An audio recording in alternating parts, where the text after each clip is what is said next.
Halo guys, jumpa lagi dengan saya Wan.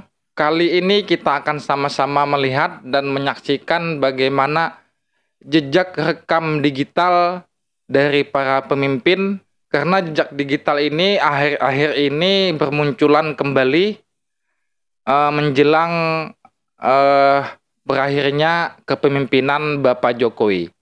Bagaimanakah nanti pendapat Anda tentang jejak digital ini? Mari kita simak dulu videonya baik-baik sampai habis. Kita langsung ke videonya.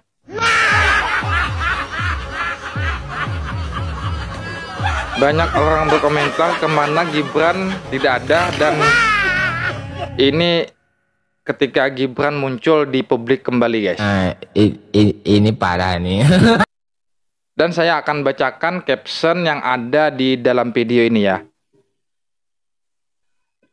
Seingatku biasanya kalau seorang presiden naik mobil begituan senyum gitu ya, sambil melambaikan tangan ke kanan dan ke kiri menyapa rakyatnya yang ada di sekitar situ. Pak Mul kok bengong gitu ya? Padahal survei kepuasan rakyat sampai 86,5%. Tapi katanya loh, seharusnya kan menunjukkan wajah bahagia ya. Lagi mikirin apa sih kira-kira ya? Jadi kepo aing Mul. Karena di sini terlihat raut muka Pak Jokowi itu seperti murung ya, seperti sedih atau gimana gitu. Seperti memikirkan banyak memikirkan sesuatu lah. Apakah memikirkan tentang politik atau negara, kita tidak tahu. Tapi pas gitu. Pertama dari segi estetika, keindahan, film Laskar Pelangi ini luar biasa. Saya harus memberikan apresiasi yang tinggi.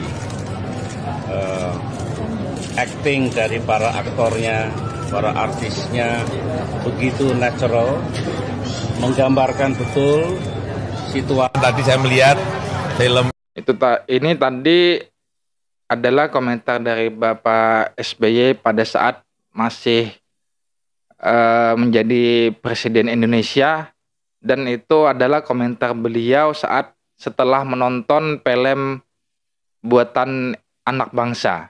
Dan kita akan simak bagaimana komentar dari Bapak Jokowi pada saat setelah menonton film buatan dari anak bangsa. ini Dilan itu sebuah kesederhanaan yang diambil sudutnya dengan sudut pandang yang dengan kamera yang pas gitu. Jadinya semuanya kaget dan menjadi sebuah booming. Ini udah lebih dari berapa? 7 juta kan? Semua kaget menjadi booming. Inilah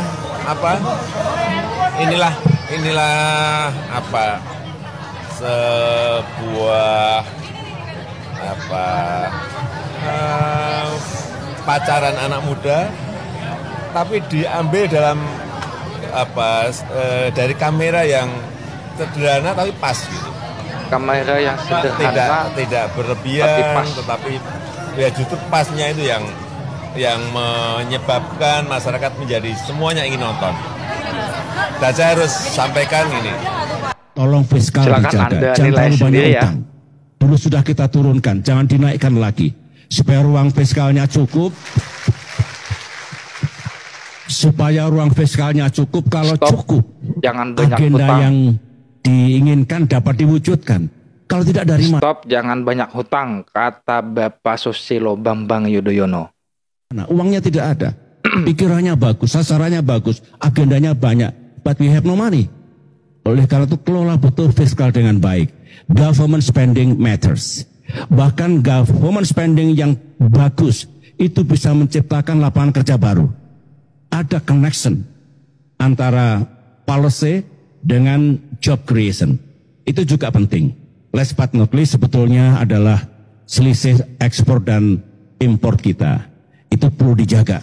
Pandailah mengenali pasar, apa competitive advantage kita. Kalau bersaing dengan Vietnam, India, China, bagaimana kita? Kalah atau tidak? Kalau masih kurang, apa yang perlu kita tingkatkan? Itu juga penting. Itulah for me, Pak Bung kita, 1, 2, 3, 4, 5 tahun ke depan, itulah yang perlu digenjot.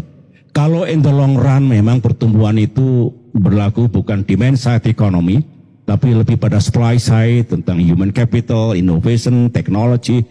Tapi itu biar mengalir saja. Yang perlu bikin pulih ekonomi kita dan tumbuh kembali. Supaya tidak macet. Dan saya suka sedih melihat jatuhnya middle class ke poor community atau near poor. Tidak boleh. Secara moral pemerintah bertanggung jawab. Jangan dibiarkan seolah-olah itu biasa. Tidak biasa. Kalau kapitalisme tidak sensitif pada kemiskinan. Ekonomi pasar yang ekstrem tidak peduli pada ketimpangan sosial.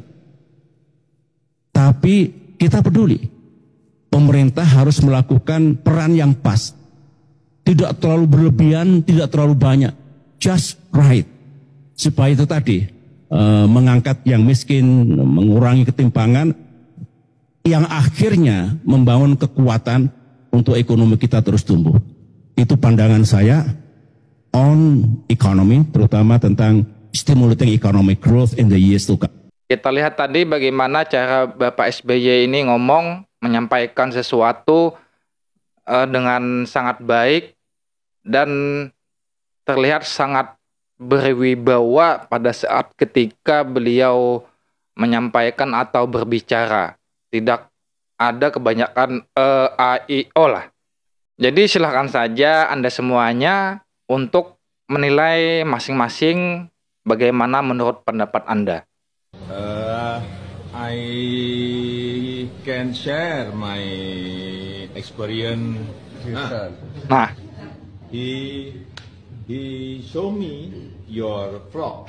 Thank you. 2 or 3 times, and I like it. Thank you.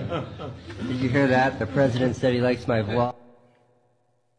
dan ini katanya perbedaan Bapak Jokowi dan Bapak Anies Baswedan di forum internasional, guys. Silahkan simak dan nilai masing-masing. It's a city government has a duty to provide livable living environment for its residents. And this include addressing climate change impact by making efforts to reduce cities' carbon Jadi emissions. Pak Anies ini ngomong Cities globally have tidak done so pakai by putting in place teks ya. commitments and resources in establishing climate action plan and delivering actions in transportation strategies, building codes, promoting clean energy, and many, many more. I would hereby like to officially nominate Sedangkan as Pak Jokowi the ngomong invention of the century, atau membaca teks. selfie. Selfie. The selfie has changed the world. It has now evolved into the Wi-Fi and the vlog. Here is a park in Indonesia, this in Kalibiru near Yogyakarta in Indonesia. Mobil SMK Jokowi, urusan saya apa? Nah, ini Inilah jejak digital. gitu loh. Masa buat mobil aja, buat pesawat aja bisa, masa buat mobil nggak bisa? Logikanya kan itu. Dipasarinnya nggak bisa. Di sini captionnya di awal Pak Jokowi ngomong harus ada keberpihakan pemerintah. Dan di akhir urusan saya apa? Nggak ada urusan sama pemerintah, kata Pak Jokowi.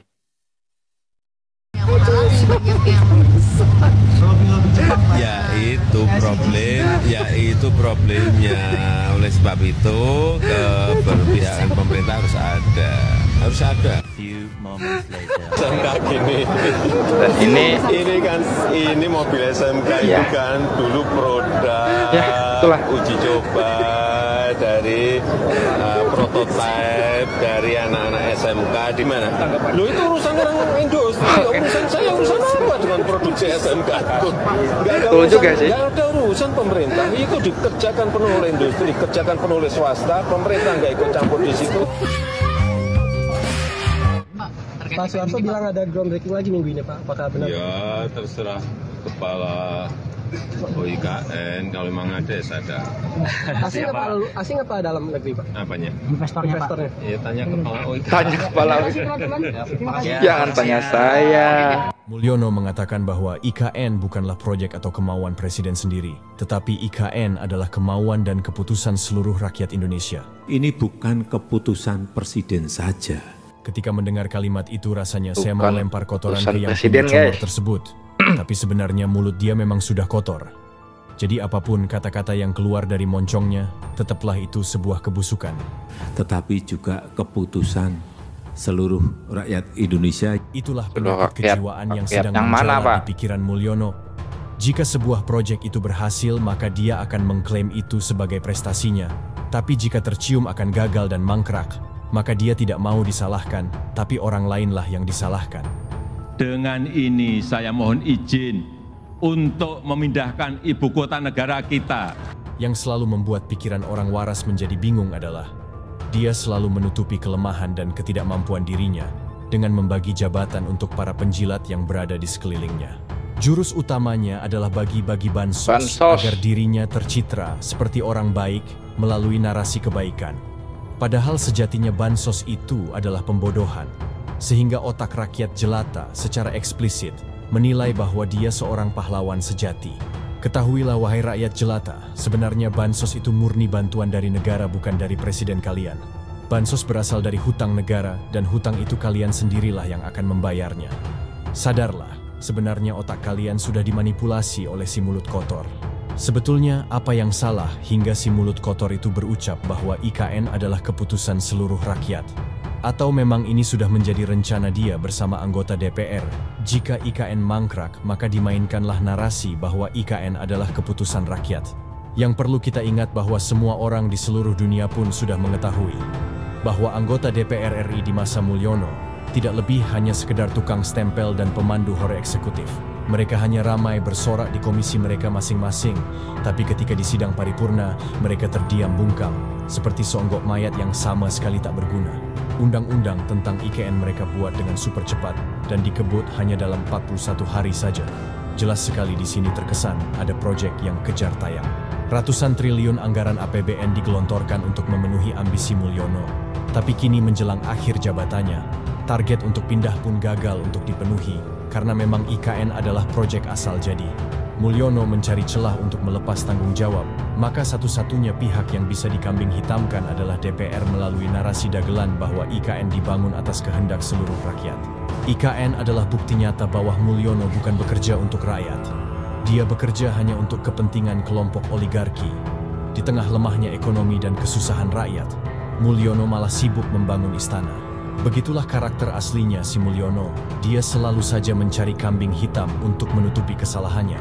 Dia tidak pernah mau disalahkan dan gemar memutarbalikkan informasi. Dahlah, IKN itu adalah proyek gagal yang pasti akan mangkrak.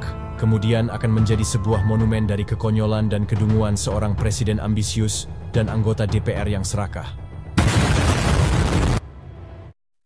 Ya, menurut saya IKN kemungkinan besar akan mangkrak seperti pernyataan dari Bapak Roky Gerung sebelumnya. Karena apa? Karena dana atau anggaran yang disediakan untuk IKN itu sangat tidak mungkin, guys. Karena anggaran untuk membangun sebuah ibu kota itu tidak sedikit. Itu menurut kata Pak Roky Gerung sebelumnya yang pernah saya dengar. Entah menurut Anda semuanya bagaimana, silahkan Anda nilai sendiri apakah Bapak Jokowi ini adalah seorang presiden terbaik yang pernah ada atau sebaliknya. Tapi menurut saya tidak ada pemimpin yang benar-benar sempurna ataupun terbaik. Karena selalu saja ada kemungkinan-kemungkinan kecilnya pemimpin itu melakukan kesalahan. Itu menurut saya sangat wajar. Silakan Anda berikan komentar Anda. Kita bebas untuk berkomentar, apapun komentarnya. Tetapi saya harap komentar Anda tetap sopan, tidak saling caci maki atau ejek mengejek. Terima kasih buat Anda yang sudah menonton video ini sampai habis. Mohon maaf kalau ada kesalahan kata atau kekurangan di dalam video. Sampai jumpa di video selanjutnya. Wassalamualaikum.